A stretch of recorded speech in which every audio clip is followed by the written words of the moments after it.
Benefit package kan PhilHealth para sa heat stroke asin iba pang kamatean, kabales sa mga piglang kawan. Publiko, bigyan kaminar na magpamiyembro sa PhilHealth tanganing makapag-aprobitsar man kan mga benepisyo. Uya ang report ni Jessica Kalinog. Kan February 14, 2024, naging epektibo ang 30% increase sa case rates sa pigo-opreser na benefit packages kan Philippine Health Insurance Corporation o PhilHealth. Kabale sa mga nadugangan an para sa heat stroke. Dating 6,500 pesos na, naging 8,450 pesos na ngunyan.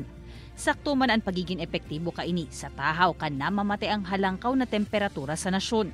Sabi ng batas, every year magtataas ng premium si PhilHealth ng 0.5% until such time umabot na ng 5%. Ngayon, 2024, 5% na po tayo. Kumbaga, na-attain na ni PhilHealth yung 5% na sinasabi ng batas na pwede namin i-increase. Nakapag-ipon si PhilHealth and we're able to increase the benefit.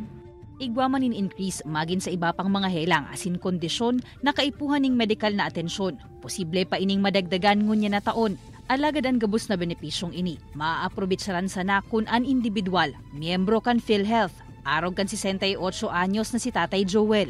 Ang bulong mo, nakakaano ka na, nakakabil ka na. Tapos sa bayadan sa ospital, hindi ka ng problema ta. Wag mo arog kang mayang PhilHealth, paglag mo sa ospital halimbawa, hanggang doon si PhilHealth, pag mayo ka, may charge talaga.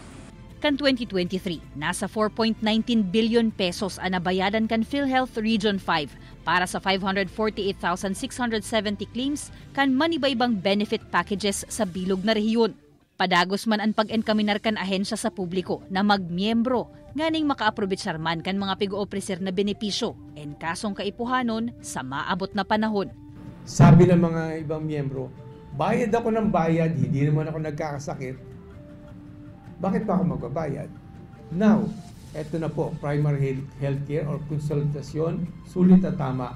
Magparehistro kayo sa PhilHealth Accredited Consultant Provider and you will be able to avail free consultation, laboratory, and medicines. Bako sanaan mga miyembro ang makaka-avail kaini kundi magin-an sa indang mga dependent. Kaibanan si Gerald Gandia asin Jovel Obiso, Jessica Kalinog, Balitang Bicolandia.